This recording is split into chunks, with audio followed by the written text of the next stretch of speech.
చూడండి ఫ్రెండ్స్, చక్కెర అనమాట. అలాగనే కొబ్బరి పౌడర్ అండి. బెల్లం ఉంటే బెల్లం వేసుకోవచ్చు, లేదు కాబట్టి చక్కెర అయితే వేస్తున్నాను. చక్కెర మీకైతే స్వీట్ ఎక్కువ తినేటుకుంటే ఎక్కువ వేసుకోండి, తక్కువ తినేకుంటే తక్కువ వేసుకోండి. హాయ్ ఫ్రెండ్స్, ఎలా ఉన్నారు? బాగున్నారు అందరూ? నేను ఈరోజు అయితే నా స్టైల్లో ఓలిగ అయితే చేస్తున్నానండి. ఇక్కడ చూడండి, శనగబ్యాళ్ళు అయితే ఉడకబెట్టుకున్నానండి.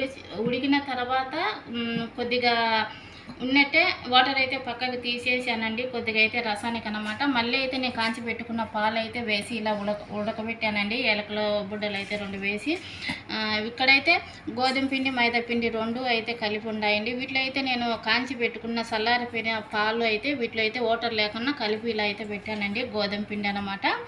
ఇక్కడైతే బ్యాలర్లో నీళ్ళు వంచి పెట్టాను కదా కొద్దిగా, వాటిలో అయితే చింతపండు టమాటా వేసి ఇలా అయితే కలిపి పెట్టానండి. రసానికైతే ధనియాలు, మిరియాలు, జీలకర్ర, అలాగనే కరివేపాకు అన్నీ వేసి, ఎండుమిరపకాయలు వేసి ఇలా అయితే కొబ్బరి వేసి దంచి పెట్టానండి. ఇదైతే తిరువాతకు అనమాట. మరి ఎలా చేస్తున్నాం వీడియో చూడండి, నచ్చితే లైక్ ఇది. చూడండి ఫ్రెండ్స్, ఈరోజు ఓలిగలు అయితే చేశాను. ఎలా ఉన్నాయి? బాగున్నాయా?